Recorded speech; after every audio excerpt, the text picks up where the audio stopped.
السلام علیکم۔ گزشتہ ویلاگ میں ہم نے عقل بطور ذریعہ علم پہ کچھ گفتگو کی تھی۔ آج ہم حواس بطور ذریعہ علم پہ بات کریں گے، اور جب ہم حواس کو بطور ذریعہ علم لیتے ہیں تو اس کو حسیت یا تجربیت کہا جاتا ہے، اس نقطہ نظر کو یا اس مکتب فکر کو۔ تجربیت کی ڈیفینیشن یا اس کی تعریف کیا ہے؟ اس کی تعریف جو ہے کشاف اصطلاحات فلسفہ میں بئیں الفاظ کی گئی ہے۔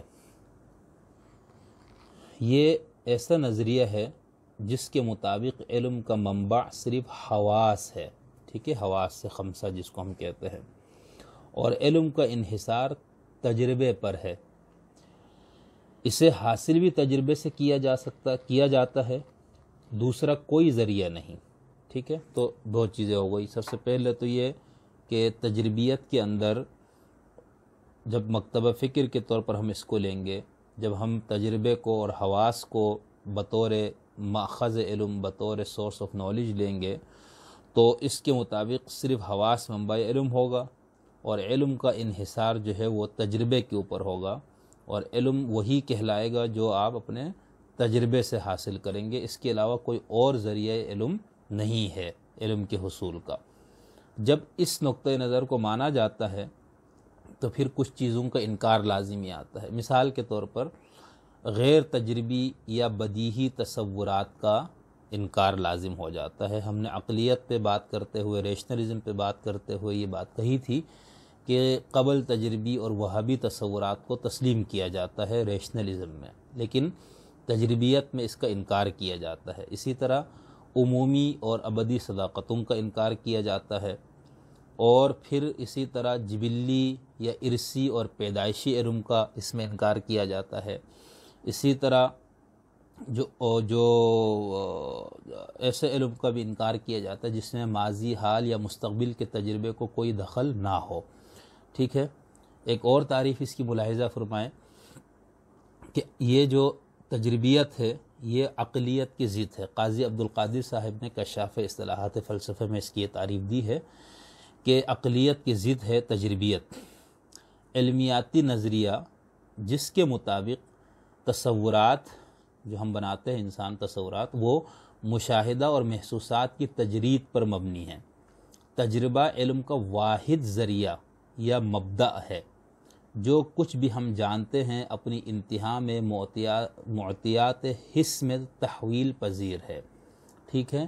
تو یہ تجربیت کی فلسفیانہ اس کی جو ڈیفینیشن یا اس کی جو تعریف ہے، ان لوگوں نے اپنا جو ذریعہ علم جس کو مانا وہ حواس ہے، اور اس حواس کو نظر علم ماننے کی صورت میں جو مکتب فکر وجود میں آتا ہے علمیات میں، وہ تجربیت یا حسیت کہلاتا ہے۔ تجربیت کو اسی لیے حسیت بھی کہا جاتا ہے، یعنی صرف حسیات پہ یقین رکھنا اور قبل تجربی عناصر کو مسترد کرنا، اس وجہ سے اس کو حسیت بھی کہا جاتا ہے۔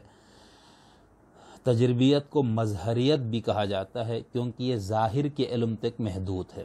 اسی طرح اس کو اثباتیت، مادیت، فطریت اور نتائجیت اور جدید حقیقت وغیرہ کے ناموں سے بھی موسوم کیا جاتا ہے۔ تو یہ سب وہ ہے جو صرف حواس کو علم کا واحد ذریعہ مانتے ہیں، اور تجربہ ہی ان کے نزدیک علم کا ماخذ ہے، منبع ہے۔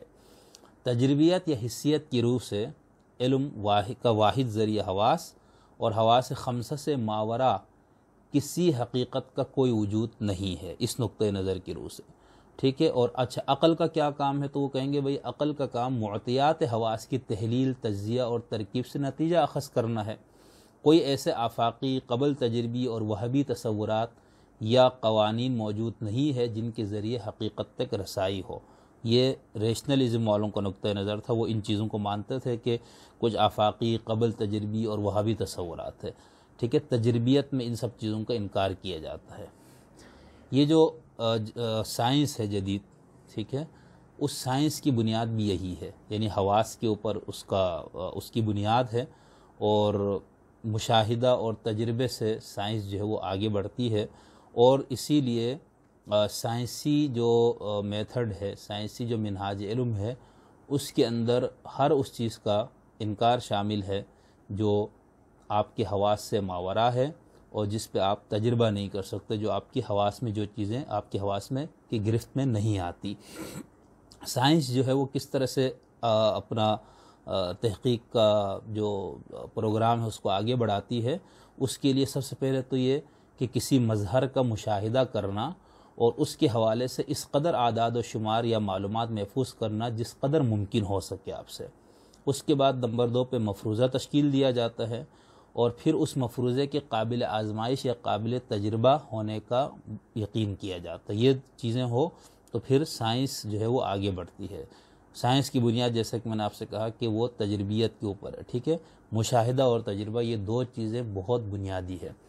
اچھا، 18ویں اور 19ویں صدی کی سائنس کی آپ تاریخ پڑھیں، جب سائنس کو نئی آزادی ملی اور کلیسا کو شکست دے دی گئی اور مذہب کو جب پیچھے دھکیل دیا گیا، تو سائنس نے ایک رد عمل کی تحریک کے طور پر اپنے آپ کو متعارف کروایا اور اس سے پھر سائنسیت کا ایک مکتب فکر وجود میں آیا، جس کی روح سے سائنس کے اطلاق کو فطرت میں ہر چیز تک توسیع دے دی گئی، ٹھیک ہے، یہاں تک کہ انسانی زندگی اور معاشرے کو اس کے ساتھ ساتھ سائنسیت کے مطابق سائنس ہی علم کا واحد معقول ذریعہ ہے، یہ تسلیم کیا گیا۔ اس کے روح سے ہوا کیا؟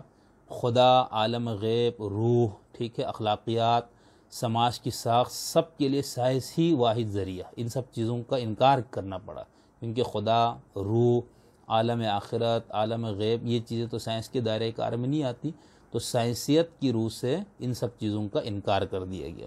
اسی لیے کچھ لوگوں نے اس کو سائنسی سامریجیت یا نخوت کا بھی نام دیا کہ سائنس کے گردن میں جو ہے وہ سریا آ گیا اور اس نے ہر اس چیز کا انکار کرنا شروع کیا جو اس کے دائرۂ کار میں جو چیزیں نہیں آتی تھی، ٹھیک ہے۔ یعنی ہم سائنس کو صرف یہ جو سائنسی ترقی اور ٹیکنالوجی وغیرہ کی روح سے دیکھتے ہیں، لیکن سائنسیت کی روح سے ایسا نہیں ہے۔ اس مفہوم میں سائنسیت کے مفہوم میں سائنس مذہب کے بھی خلاف ہے اور وہ خالص عقلیت کے بھی خلاف ہے۔ اسی لیے ان لوگوں نے مذہب کو اور مذہبیوں کو تو انہوں نے ویسے رد کیا ہی، انہوں نے تو فلسفیوں کو بھی پاگل اور دیوانے کا لقب دیا کہ ان لوگوں کا دماغی توازن ٹھیک نہیں ہے، جن کے فلسفی جو ہے وہ مشاہدے اور تجربے سے ہٹ کے وہ وہابی تصورات کے تھرو عقل کے ذریعے حقیقت تک پہنچنا چاہتے تھے۔ تو یہ جو 17ویں 18ویں صدی یا 18ویں 19ویں صدی کی جو سائنس ہے، اس کے اندر ہمیں یہ چیز نظر آتی ہے۔ اسی لیے آپ نے دیکھا ہوگا کہ پوری دنیا میں جب اس سائنسی فکر کا غلبہ ہوا تو مذہب والوں نے اپنے مذہب کی تعبیر اس کے مطابق کرنے کی کوشش کی، جو ریشنلزم والے تھے وہ بھی دفاعی پوزیشن پہ چلے گئے، عقلیت پسند مفکرین بھی، اور وجدان وغیرہ اور اس طرح کی باقی کسی چیز، الہام، ان کو تو بالکل جہالت اور انسان کی عہد طفولیت کی یادگار سے ان چیزوں کو تعبیر کیا گیا۔ تو یہ سائنسیت ہے۔ تو اگر ہم حواس کو ہی علم کا ذریعہ مانیں اور حواس کے ذریعے جو کچھ ہم اس کے دائرے میں جو چیزیں آ سکتی ہے، جو اس کے گرفت میں جو چیزیں آ سکتی، اسی کو حقیقت مانا جائے، تو اس سے پھر تجربیت کا مکتب فکر وجود میں آتا ہے، اور تجربیت اپنے حقیقی مفہوم میں یہ عقلیت کی بھی ضد ہے اور یہ مذہب کی بھی ضد ہے، الہام کی بھی ضد ہے۔ اس نے ہر اس نقطۂ نظر کو، ہر اس نظریے کو، ہر اس چیز کو رد کرنا شروع کر دیا، ٹھیک ہے۔ لیکن اب جو سائنس ہے، 20ویں صدی کی سائنس، اس کے اندر اس حوالے سے کافی اعتدال آ گیا۔ فلسفی آف سائنس پہ جو بہت ساری کتابیں لکھی گئی ہے، دنیا بھر میں لکھی جا رہی ہے، ہمارے ہاں تو ماشاءاللہ سے اس پہ بھی کام نہ ہونے کی برابر ہے، بہت کم اس پہ کام نظر آتا ہے۔ تو اس کی روح سے اب یہ مانا جاتا ہے کہ بہت ساری چیزیں جو سائنس کے دائرۂ کار سے باہر ہے، اب سائنس ان کا کمپلیٹلی انکار کرتے ہوئے ایک تکبر اور غرور کا مظاہرہ نہیں کرتی، بلکہ وہ یہ کہتے کہ بھئی یہ ہمارے دائرے میں نہیں آتا، یہ چیزیں ہمارا جو دائرۂ تحقیق اس میں نہیں آتا۔ اگر آپ لوگوں کو ایسا لگتا ہے کہ کچھ اس طرح کی چیزیں ہیں تو آپ اس کو مان لیجئے۔ تو اب وہ انکار کا رویہ نہیں رہا، بلکہ اب وہ غیر جانبدار ہونے کا اپنے حساب سے وہ دعویٰ کرتی ہے۔ محمود علی صاحب فلسفہ سائنس اور کائنات کے اندر لکھتے ہیں کہ مشاہدات کے بعد مفروضے قائم ہوتے ہیں، مسلسل تجربات اور تحقیقات کی بات یا تو مفروضے رد کر دیے جاتے ہیں یا پھر قبول کر کے کلیات بنائے جاتے ہیں۔ اس کے بعد وہ لکھتے ہیں کہ واقعہ یہ ہے کہ سائنس مطلق صداقتوں کی کھوج اور تفتیش کی تائید نہیں کرتی، پہلے کرتی تھی، پہلے وہ اسی کی وجہ سے تو اس نے ان سب چیزوں کا انکار کیا جو اس کے دائرے میں نہیں آتی تھی۔ تو یہ کہہ رہے کہ سائنس مطلق صداقتوں کی کھوج اور تفتیش کی تائید نہیں کرتی بلکہ اس سے دور رہنے کی تلقین کرتی ہے، اس لیے کہ سائنس میں مطلق صداقت کا کوئی وجود نہیں ہے۔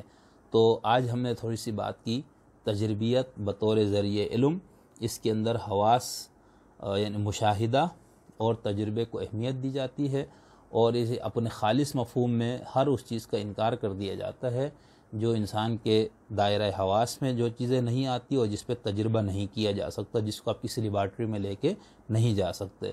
تو ہمیں سائنس اور سائنس کی جو ترقی ہے انسانی زندگی میں سہولیات وغیرہ پیدا کرنے کے لیے، اس میں اور سائنسیت کے اندر جو فرق ہے اس کو ملحوظ خاطر رکھنا ہوگا کہ جب سائنس کو آپ بطور ذریعہ علم لے کر جب اس سے سائنسیت وجود میں آتی ہے، سائنس بطور ایک مذہب، بطور ایک عقیدہ، بطور ایک مسلک وجود میں آتا ہے، تو پھر ہر اس چیز کا انکار ہو جاتا ہے۔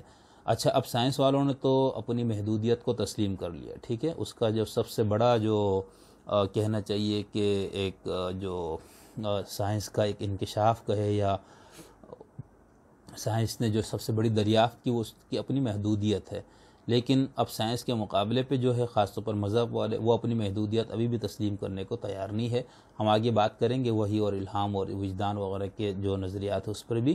تو آج کی ویلاگ میں ہم نے کوشش کی ہے اختصار کے ساتھ تجربیت یا حسیت یا سائنسیت وغیرہ پہ تھوڑی سی گفتگو کرنے کی کہ حواس بطور منبع علم، ٹھیک ہے، اور اس سے جو مکتب فکر وجود میں آتا ہے وہ تجربیت کے نام سے موسوم ہے۔